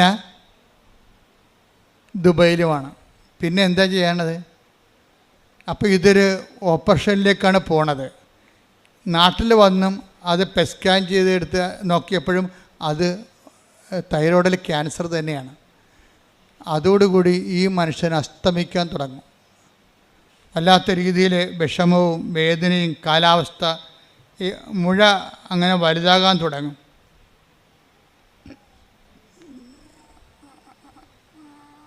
അതോടുകൂടി തൻ്റെ കയ്യിൽ നിന്ന് ജീവിതം വിട്ടുപോകണമെന്ന് കണ്ടപ്പോൾ പിന്നെ എന്താണ്, താൻ പണ്ട് ട്രോള് വായിച്ച് കമൻറ്റ് ചെയ്ത ആ സ്ഥലത്തേക്ക് ഈ മനുഷ്യൻ തിരിച്ചു വരും. ആൾ തിരിച്ചു വന്ന് കണ്ടില്ലേ? കാര്യം അവസാനത്തെ അഭയം. അപ്പോൾ എനിക്ക് മനസ്സിലായി, കൃപാസനത്തിൽ വരാം. പണ്ട് ഭാര്യയുമായിട്ട് ഒന്ന് വന്നതാണ്. അന്ന് ഭാര്യനെ കൊണ്ടൊക്കെ എടുപ്പിച്ചിട്ട് ഇവിടെ വരുന്ന ആൾക്കാരെ എണ്ണിക്കൊണ്ടിരിക്കുകയാണ്. ഏതെല്ലാം തരത്തിൽ വൈശാഖ് ചെയ്തുകൊണ്ടിരുന്ന പരിപാടി, ഇവിടെ വരുന്ന ആൾക്കാരൊക്കെ നോക്കും എന്തെല്ലാം തരത്തിലുള്ള ആൾക്കാരിവിടെ വരുന്നത്. ആൾക്കാരുടെ എണ്ണം കാണുമ്പോൾ കുറേ കാശ് അച്ഛൻ ഉണ്ടാക്കുന്നുണ്ടല്ല. ഇതൊക്കെ ചിന്തിച്ചിട്ടാണ് ഇവിടെ നിന്നത്. ഇതെല്ലാം ചിന്തിച്ചിട്ടാണ്. നമുക്കറിയാമല്ലേ, അത് കൃപാസനത്തിന് എന്തെങ്കിലും ഉണ്ടെങ്കിൽ അതെല്ലാം മാതാവിൻ്റെ നാളെ കാലങ്ങളിലുള്ള തീർത്ഥാടനത്തിൻ്റെ സൗകര്യത്തിന് വേണ്ടി എല്ലാം നമ്മൾ ക്രമീകരിച്ചുകൊണ്ടിരിക്കുകയാണ്. ആർക്കും ഒന്നും ചെയ്യാൻ പറ്റത്തില്ല. എന്നാലും മനുഷ്യൻ ചിന്തിക്കുന്ന ചിന്ത കണ്ടില്ലേ? ദേവാലയത്തിൽ വന്നിട്ടും ചിന്തിക്കുന്നതിനെക്കുറിച്ച് ഭൗതിക ചിന്തയാണ് വരണത്, ആധ്യാത്മിക ചിന്തയല്ല. ഈ കുരങ്ങനെ കൊണ്ട് ചൂടുപായസം കുഴപ്പിച്ചിട്ടുണ്ടെങ്കിൽ പറഞ്ഞാൽ ഭാര്യനെ കൊണ്ട് ഉടമ്പടി എടുത്തിട്ട് ഭർത്താവ് ലോകകാര്യങ്ങളെ പറഞ്ഞുകൊണ്ട് ഇവിടെ ഇരിക്കുകയാണ് ഇതിൻ്റെ അകത്ത്. ഇനിയിപ്പോൾ തട്ടിപ്പായിരിക്കുമോ ഇനി? അതൊക്കെയാണ് പുള്ളി ചിന്തിക്കണത്. പക്ഷേ ഇത് എടുത്തു കഴിഞ്ഞ് പോയതിന് ശേഷമാണ് പിന്നീട് പുള്ളിക്കാരന് ഈ ഡെവലപ്മെൻറ്റ്സ് ഉണ്ടാകണത്. അതോടുകൂടി പുള്ളി വല്ലാത്തൊരവസ്ഥയിലാവും. അതിനുശേഷം രണ്ടുപേരും അങ്ങനെ ഉടമ്പടി എടുക്കും. ഉടമ്പടി എടുക്കുമ്പോൾ വൈശാഖ് പറയണത്, എനിക്ക് ലൈഫ് തരണമെങ്കിൽ, തിരിച്ചു തരികയാണെങ്കിൽ ഞാൻ നിത്യതയെ ലക്ഷ്യമാക്കി ജീവിക്കുമെന്നാണ്. എന്ന് ഉടമ്പടി തുടരും. അതായത് എതിർത്ത് നിൽക്കുന്നവരെ ദൈവാനുഭവം പ്രാപിച്ചാൽ അവർക്ക് കിട്ടുന്ന ബോധ്യമെന്ന് പറയണത് വല്ലാത്ത ബോധ്യമായിരിക്കും.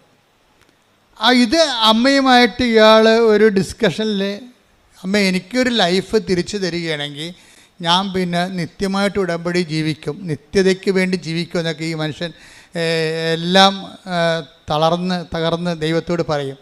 അതുപോലെ തന്നെ പിന്നെ ഞാൻ മുമ്പ് നിങ്ങളോട് പറഞ്ഞില്ലേ, ഉടമ്പടി ഇങ്ങനെ വെറുതെ ചെയ്യുക മാത്രമല്ല, വൈശാഖിൻ്റെ മുമ്പിൽ അദ്ദേഹത്തിന് കുറേ കാശൊക്കെ ചിലവായല്ലോ, ഓപ്പറേഷനൊക്കെ നടന്ന്. അപ്പോൾ കുറേ കാശ് ചിലവായി. ഇവർ സാമ്പത്തികമായിട്ട് തകർന്നുപോയി. അപ്പോൾ ഇതിൽ നിന്ന് റിലീവ്ഡ് ആകുകയും അതേസമയം തന്നെ സാമ്പത്തികമായിട്ട് ഇയാൾ തകർന്നു പോവുകയും ചെയ്യും. കാര്യം ലക്ഷക്കണക്കിന് രൂപ പോയില്ലേ. ജോലിക്ക് പോയിട്ടും കുറേ നാളായി. ഭാര്യ മാത്രമേ ജോലിക്ക് പോകാനുള്ളൂ. കടം അതിനേക്കാൾ ഇരട്ടിയായി വന്നപ്പോൾ ഒരു ദിവസം ഇയാൾ ദുബായിലെ സ്ട്രീറ്റിലൂടെ വരുമ്പോൾ ഒരു ധർമ്മക്കാരൻ ഇയാളുടെ മേലെ കൈ നീട്ടിയപ്പോൾ എന്നാ പറ്റിയെന്നറിയാമോ? ഇവർ ഭയങ്കര സാമ്പത്തികമായിട്ട് പാപ്പരായ മനുഷ്യരായിപ്പോയി. കുറേ ചിലവൊക്കെ വന്ന് ഒന്നുമില്ലാതായി. അപ്പോൾ അങ്ങനെ വന്നപ്പോഴേ ഈ മനുഷ്യൻ്റെ പോക്കറ്റിൽ ഈ ധർമ്മക്കാരനെ കണ്ടപ്പോഴേ ഈ ഉടമ്പടിക്കുള്ളൊരു ഗുണവതാണ്. ഉടമ്പടി നിങ്ങളെ എപ്പോഴും മറ്റുള്ളവരെ കരുതാൻ പറയും. അപ്പം അങ്ങനെ ഉടമ്പടിയുടെ കൾച്ചർ ബേസിൽ പുള്ളിക്ക് മറ്റുള്ളവരെ കരുതാനുള്ള ഒരു പ്രത്യേക മോട്ടിവേഷൻ ഉടമ്പടിയിലൂടെ കിട്ടിയിട്ടുണ്ട്.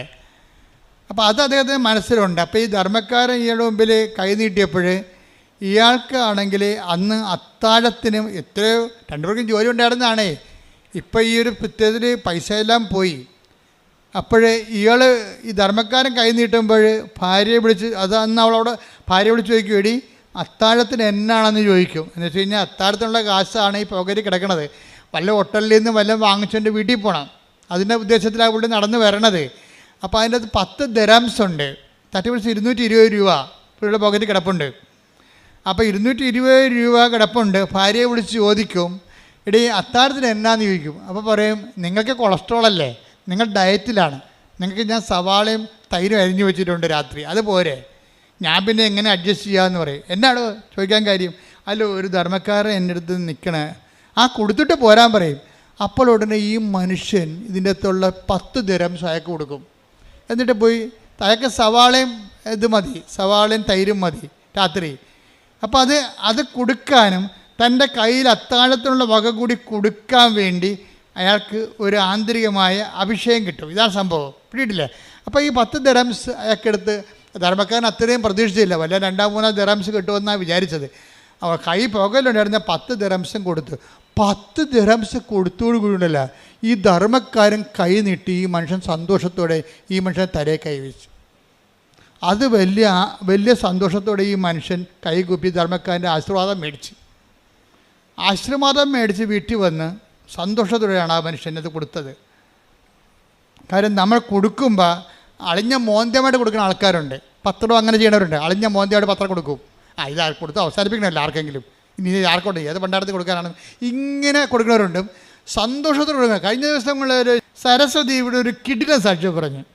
സരസ്വതി എന്ന് പറയുന്നത് കണ്ണൂരിൽ നിന്ന് വരുന്നതാണ്. അപ്പോൾ അവർ പറയണേ, എനിക്ക് വീട്ടിൽ നിന്ന് ഇറങ്ങി ഉടമ്പടി മാതാവിൻ്റെ അടുത്ത് വന്നിട്ട് തിരിച്ചു പോകണമെങ്കിൽ 3 ദിവസം വേണം, അങ്ങോട്ടും ഇങ്ങോട്ടും ട്രെയിൻ യാത്രയിൽ. അപ്പോൾ സരസ്വതി ചെയ്യണമെന്ന് വെച്ച് കഴിഞ്ഞാൽ 3 കെട്ട് പത്രം മേടിച്ചുകൊണ്ട് പോകും. എന്നിട്ട് രാവിലെ അവിടെ ചെന്ന് 3-ാം ദിവസം അവിടെ എത്തുമ്പോൾ ഒരു കട്ടൻ ചായ കുടിച്ചിട്ട് പത്രം കൊടുക്കാൻ ഇറങ്ങും. തൻ്റെ അനുഭവങ്ങൾ പറഞ്ഞുകൊണ്ട് സന്തോഷത്തോടെ സന്ധ്യ വരെ ആ പത്രം ആൾക്കാർക്ക് പറഞ്ഞു കൊടുക്കും. വെറുതെ ഇട്ടും പോണതല്ല, തൻ്റെ അനുഭവങ്ങൾ പറഞ്ഞ് ഇതുകൊണ്ട് മാതാവിന് എന്തെങ്കിലും പ്രയോജനം ഉണ്ടാകണമെന്ന് പറഞ്ഞുകൊണ്ട് തന്നെയാണ് ഇത് കൊടുക്കുന്നത്. അത് കൊടുക്കുമ്പോൾ വിശപ്പും ദാഹവും അറിയാതെ അത് ആന്തരിക സൗഖ്യം പ്രാപിച്ചിട്ടാണ് സരസ്വതി തിരിച്ചു വരണത്. അവർക്ക് തന്നെ ആ ഒരു മേഖല പണ്ടുണ്ടായിരുന്ന നിരാശ സങ്കടത്തിൻ്റെ മേഖലയിൽ നിന്നുണ്ട്. അതായത് അവിടെ ഭൗതിക സാഹചര്യം മാറ്റമില്ല, പക്ഷേ ആ ഭൗതിക സാഹചര്യം പണ്ടുണ്ടായിരുന്ന ആഴവും അതിൻ്റെ തീപ്പൊള്ളൽ ഇന്ന് അനുഭവിക്കണില്ല. അവിടെ സരസ്വതിക്ക് ആന്തരിക അഭിഷേകം കിട്ടിയിട്ടുണ്ട്. ആ വിഷയത്തിൽ തനിക്കിപ്പോൾ ഒന്നും സംഭവിച്ചിട്ടില്ല, ദൈവം തന്നെ നോക്കുന്നുണ്ടെന്ന രീതിയിൽ വളരെ ആന്തരികമായ കൃപയിലാണ് ഇവർ പോണത്. പക്ഷെ അവിടെ ജോലി അവർ മനോഹരമായിട്ട് ചെയ്യണേ. ഇത് തന്നെയാണ് ഇപ്പോൾ വൈശാഖിന് സംഭവിച്ചിരിക്കുന്നത്. വൈശാഖിന് ഈ അനുഗ്രഹം കിട്ടി, ധർമ്മക്കാരൻ്റെ അനുഗ്രഹം കിട്ടിയോടുകൂടി ഈ മനുഷ്യന് ഭയങ്കര, ഈ നാട്ടുകാരുടെ ഭാഷ പറഞ്ഞാൽ ഈ ഒരു ഭയങ്കര ത്രസിപ്പ് തോന്നി. വന്ന് ഭാര്യയോട് പറഞ്ഞിട്ടും തീരില്ല, അയാളെന്നെ അനുഗ്രഹിച്ചെന്ന് പറയും. അപ്പോൾ വൈഫ് പറയാം, അയാളല്ല അനുഗ്രഹിച്ചത്, കർത്താവാണ് ഇങ്ങനെ അനുഗ്രഹിച്ചെന്ന് പറയും. എന്നുവെച്ചാൽ അയാളിലൂടെ അതാരാണെന്ന് നമുക്കറിയത്തില്ലല്ലോ, അതാരാണ് ധർമ്മക്കാരെന്ന് അറിയത്തില്ലല്ലോ. ചിലപ്പോൾ പരീക്ഷിക്കാൻ വേണ്ടി ദൈവം നിൽക്കണ അറിയത്തില്ലല്ലോ. പക്ഷേ ദൈവം നിന്നതുപോലെയാണ് സംഭവിക്കണത്. പെട്ടെന്ന് പിറ്റേ ദിവസം കമ്പനിയിൽ നിന്ന് വിളിച്ചിട്ട്, വൈശാഖെ നിങ്ങൾ തിരിച്ച് റീജോയിൻ ചെയ്യണില്ലേ, നിങ്ങൾക്ക് എത്ര രൂപ ചിലവായി, നിങ്ങളുടെ ഇൻഷുറൻസ് ശരിയായില്ലെന്നാണ് കമ്പനിയിൽ നിന്ന് കേൾക്കണത്, കമ്പനി പറയണത്. അപ്പോൾ സാറേ ശരിയായിട്ടില്ല, കാശെല്ലാം പോയി, വേറെടുത്ത കാശെല്ലാം പോയി, എല്ലാം ആശുപത്രിയിൽ പോയി, ഇൻഷുറൻസ് ശരിയായിട്ടില്ല, താൻ കുഴപ്പമില്ല ഇങ്ങോട്ട് പോരാൻ പറ്റും. നാളെ തൻ്റെ അക്കൗണ്ടിലേക്ക് ഇപ്പോൾ ഞങ്ങൾ 10 ലക്ഷം ദിർഹംസ് വിടുന്നുണ്ടെന്ന്. ഒന്ന് ചിന്തിച്ച് നോക്കി. അയാള് ആ 10 ലക്ഷം ദിർഹംസ് 10 ദിർഹംസിനും കൊടുക്കണ കണ്ടില്ല. അപ്പം ഞാനങ്ങനെ ഓർത്തെന്നറിയാവോ, ഈ കർത്താവിൻ്റെ വചനം, ആ വചനത്തിൽ നമ്മൾ സന്തോഷത്തോടെ അത് കൈമാറി കഴിയുമ്പോൾ ദൈവം വാഗ്ദാനങ്ങൾ പാലിക്കും ആരോടായാലും. അത് വൈശാഖം ശരി, അതുപോലെ തന്നെ ആരാണ് ദൈവത്തോട് സന്തോഷത്തോടെ വചനം പാലിക്കുന്നത്. അങ്ങനെ ഒരു വചനമുണ്ട് കേട്ടോ, ലുക്ക 6:38. അതെ, കൊടുക്കുവിൻ നിങ്ങൾക്കും കിട്ടും, പറഞ്ഞ കൊടുക്കുവിൻ നിങ്ങൾക്കും ലഭിക്കും, അമർത്തിക്കുലുക്കി നിറച്ചളന്ന് അവർ നിങ്ങളുടെ മടിയിൽ ഇട്ടുതരും. അതാണ് ആരാണ് തന്നത്, അവനാണ് ആര്, ദൈവം. ആരുടെ വചനമാണ് ഇതെല്ലാം? വാഗ്ദാനമാണ്. കിട്ടും, കൊടുക്കും, ലഭിക്കും എന്നൊക്കെ പറയുന്ന എല്ലാം പ്രോമിസാണ്. ഉടമ്പടി വർക്കൗട്ട് ചെയ്യണത് 8870 പ്രോമിസിലാണ് വർക്ക് ചെയ്യണത്. ഞാൻ കോവിഡ് പിടിച്ച് 2 മാസത്തോളം 1.5 മാസത്തോളം, എനിക്ക് 2 പ്രാവശ്യം കോവിഡ് പിടിച്ചു കേട്ടോ. നിങ്ങൾ അറിഞ്ഞോ? നിങ്ങൾ അറിഞ്ഞില്ലല്ലോ അല്ലേ? 2 പ്രാവശ്യം എനിക്ക് കോവിഡ് പിടിച്ച്. എന്താ ആരാ കോവിഡ് തന്നത്? നിങ്ങളല്ലേ തന്നത്. ഞാൻ ഇവിടെ നിൽക്കുമ്പോൾ എനിക്ക് കിട്ടിയല്ലേ, ഞാൻ പുറത്ത് പോണില്ലല്ലോ. പക്ഷേ എന്താ പ്രശ്നം എന്ന് വെച്ച് കഴിഞ്ഞാൽ കോവിഡ് കാലത്തും ഞാൻ ഇവിടെ തന്നെ ഉണ്ടായിരുന്നു, ജനങ്ങളുടെ വിഷയങ്ങൾ കേട്ടോണ്ട് തന്നെ. അപ്പോൾ ഒത്തിരി പേര് വരുമ്പോൾ ആരെങ്കിലും കയറി കയ്യെ പിടിക്കുക അല്ലെങ്കിൽ അടുത്ത് നിൽക്കുക തുമ്മുക ചെയ്യുമ്പോൾ അത് കിട്ടും. അതാണ് 2 പ്രാവശ്യം കിട്ടിയത്. അപ്പോൾ ആദ്യത്തെ പ്രാവശ്യം കിട്ടിയപ്പോൾ 1.5 മാസം ഞാൻ കിടന്നുപോയി. കാര്യം 1.5 മാസം ഞാനും വിജയകുമാർ മാത്രം എൻ്റെ കയ്യിലും ഉണ്ട്. അപ്പം ഞാനിങ്ങനെ അദ്ദേഹത്തിൻ്റെ ഹോട്ടലിൽ കിടക്കുകയാണ് ഒറ്റയ്ക്ക്. അപ്പോൾ എന്നെ നോക്കിയത് മുഴുവനും നാഫർ എന്ന് പറഞ്ഞൊരു മുസ്ലിം സഹോദരനാണ്. അയാളാണെങ്കിൽ എൻ്റെ പൾസും എൻ്റെ ശ്വാസവും നോക്കാൻ വേണ്ടി വട്ടം കിടക്കുകയാണ് അവിടെ. കഴിഞ്ഞ ദിവസം ഇവിടെ വന്നിട്ടുണ്ടായിരുന്നു, എനിക്ക് ഭയങ്കര ഇഷ്ടപ്പെട്ട അയാളെ കണ്ടപ്പോൾ. ഇവിടെ വന്നിട്ടുണ്ടായിരുന്നു എന്നെ കാണാൻ വേണ്ടി. അന്ന് 1.5 മാസം രാത്രി എനിക്ക് എന്തെങ്കിലും സംഭവിക്കുക, ശ്വാസം കിട്ടാത്ത ദിവസങ്ങളായിരുന്നു അത്.